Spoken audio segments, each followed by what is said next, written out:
So today I'm going to go ahead, the first item I decided to install and all those parts that I ordered, I decided on just going with the Whiteline positive traction rear kit. So I'm going to go ahead and show you guys a how-to of how to install these bushings. These are the insert types, so these are non-press fittings. They basically slide in to the factory ones, you unbolt, and then they should slide in. So we'll see how easy or how hard this is. I'm going to attempt to do it by myself, so I'll give you guys a good idea, and I'm going to film the things. This is about a $60 or $70 part, so I wanted to do it first before doing sway bars or any of that, just so it's a a non-biased kind of opinion on. I've been driving this car forever, I've driven it 24,000 miles, so I'll have a really good idea of how this affects the handling characteristics, because I know that the sway bars are going to be such a dramatic change that I want to see, if a $60 or $70 part can really make a change in your guys' car handling, and for 60 bucks, it may be well worth it before you do something else. So I'm going to go ahead and lay these out in the proper spot, and I'll show you what that looks like, because there's front and rear and upper and lower pieces. I had to grab that 910 millimeter, grabbed a jack. I have the little creeper to roll underneath the car, and then I have the car on jack stands and on blocks in the front, so I drove up those little ramps. All right, so let's roll on under here and get an idea of what we're working on. So this is the mount right here. So these are the rears. There's one of these on this side. This is the passenger side, and you can see that the other part of the bushing is up here at the top. I don't know if you guys can see that, but anyways, that is where it is. So what I'm thinking about doing, because there's 4 of these in the front and in the rear, I'm thinking about just trying to loosen some of the bolts, because you don't want to loosen them all, because literally the whole subframe will pretty much fall to the back of the car. So do not do that. I'm gonna try taking out 1 or 2 at a time and seeing if this whole subframe will just kind of flex and bend down, and I'm gonna see if I can just pry those and put it in there. That's just my idea, because I think that it will be easier to reline up the subframe if I'm able to do that. But like I said, that's just an idea that I have. So I tried my impact wrench real quick. That did not work out. So I'm gonna go ahead and just put it on a regular ratchet and go ahead and break this loose. All right, so I just grabbed another wrench and a bigger socket, so we'll see what happens. All right, those are on there nice and tight. I'll have to look at the torque settings on those. So overall, this is a pretty long bolt. It does look like it might have some red Loctite on there, possibly, which is the permanent Loctite. I'm not totally sure if that's Loctite or just some sort of assembly lube, but I'll have to look into that. Anyways, so this is where that rear bushing is going to slip up into.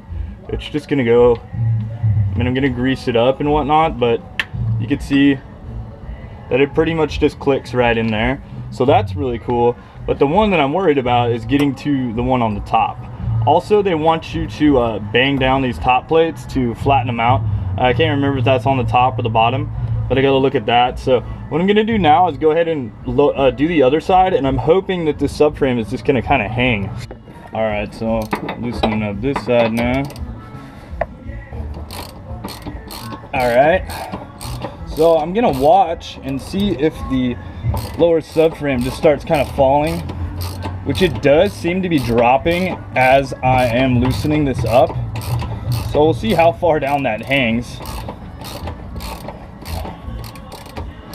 And like I said, what I'm hoping is to be able to pry into there and insert that bushing. Yeah. Ooh. So I don't know what that was. Got a little bit of goo coming out of here. I guess it's just like, hopefully just some rusty water, which is kind of random. But anyways, maybe some mud or something. But now you can see my subframe dropped like all the way. So I should easily be able to fit that bushing in there. And I'm hoping that when I bolt this back up, it's gonna make it easier to line back up, because I didn't take the fronts off. So we'll see how that goes. I mean, it still could really be a pain in the ass, but I'm hoping it will not be. All right, so it's starting to get a little dark out. I put a light in here. So these are the top washers that they were talking about. So I'm gonna go ahead and take that off.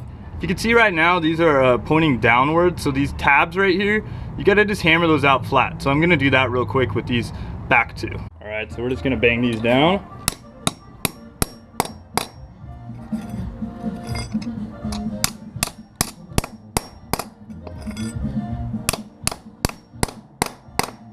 Okay, and you're gonna do that to all of them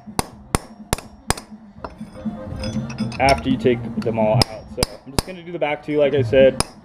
You guys get the idea, but basically it levels that all out. So we're gonna reinstall them back in there, and now I'm gonna lube up the bushings and put those into the rear.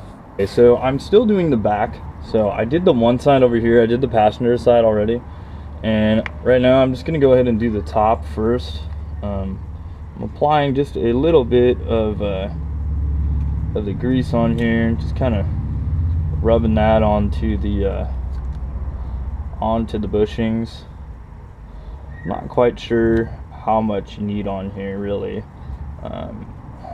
You know, you're just trying to make it to where it's not going to squeak or anything. Oh, if you look at it, you should be able to figure out where they go. So I'm just going to go ahead and put this top one on real quick.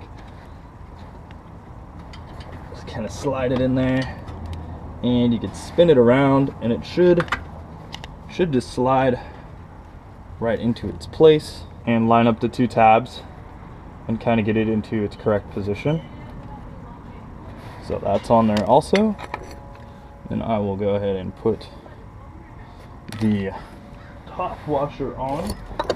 Top washer on the top, facing in the direction that it was originally put on there.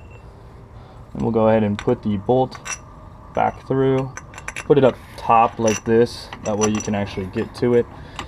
And I'm just gonna set those like that for now. Now here comes the fun part. So we're gonna try to jack up the rear subframe again. I'm gonna put the jack under the rear differential right here, and I'm just gonna try to jack up from the bottom, and then once I get it up to the top, hopefully I will be able to insert these bolts. So we'll see how that goes. I'm gonna put it underneath the rear differential and put it in the middle, and what I'm gonna try to do is just hand thread them in there, and once I get them hand threaded in, then we can tighten them down.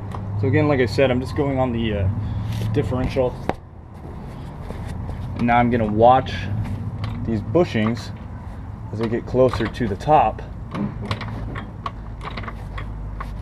All right, and now all right, so right now just trying to get up there with my hand, see what I can do, see if I start grabbing thread. That went right in, so that's perfect. And on this side, went right in also. So that worked out great. That worked out really well. So now I'm just gonna go ahead and tighten these ones back down, and then we'll try to do the front. So also you're gonna want to torque these, but when I torque them, I think I'm gonna do them all at the same time. So right now I'm just going to tighten these up a little bit, and then I'll go back and torque them all down. But that is a scary step. Obviously torquing it is the most crucial step, so please do not forget to do that, because that is going to be a sketchy situation. But I'm just trying to do this so that they move a little bit more. Also, you know, I think if I leave them a little bit loose, because this is really going to tighten up this subframe in the back. If I leave them a little bit looser, I think I'll still be able to have a little bit of that droop like we had on the rear here, which I think will help get those bushings back in on the fronts. So now I'm just going to let the tension off the jack, and I'm going to pull the jack out, and then we'll go to the front. Alright, so once again we're on the front bolts, so loosen that up.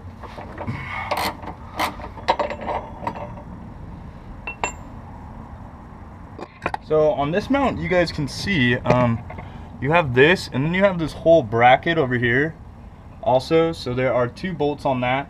So I'm gonna go ahead and loosen those bolts up, That way we can get to this bushing. Okay, so these back two bolts are 14 millimeter bolt. So just go ahead and loosen those up real quick. Loosen those up, take those bolts out, and then do that to the opposite side. Like I said before, this is a 14 millimeter that goes on the... Alright, so I'm going to go ahead and apply this washer back up on top because I already have that top insert on. And then I'm going to go ahead and put on the lubed up bottom bushing as well. So we're just going to put that in there. That's in there good. And then I'm going to reinstall this bracket. Now, I'm probably not going to be able to grab threads at the top yet, so I'm going to have to jack up the car. But what I will do is I will put this, well, I'm going to try to put this brace back into its original spot. So like I said, I have that up on the top. So once I get around to it, I'm going to be able to insert all this stuff. I'll be able to insert all this back in properly. So right now I'm going to go do the same thing on the other side, and then I'll lift it up and I'll show you guys how these bolts go in. Okay guys, so the last thing you're going to do after you get all these installed, basically, well, I put all the bushings in and I re-jack the front back up by just doing it on the differential mounts. So by using the two bolt technique, the front and the rear, and just doing both those at separate times, I was able to get those screws or the bolts back up there very easily. I didn't have any issues with it whatsoever as far as lining it up. I noticed a lot of people just on like the Rally Sports Strike website said that they had a hard time lining up the bolts, but I did not find that to be hard at all. So anyways, I'm gonna go ahead and torque these back down to spec. We'll do that real quick, and once we do that, pull it on down and go on a test drive. So also I'm gonna torque these down in a crisscross pattern.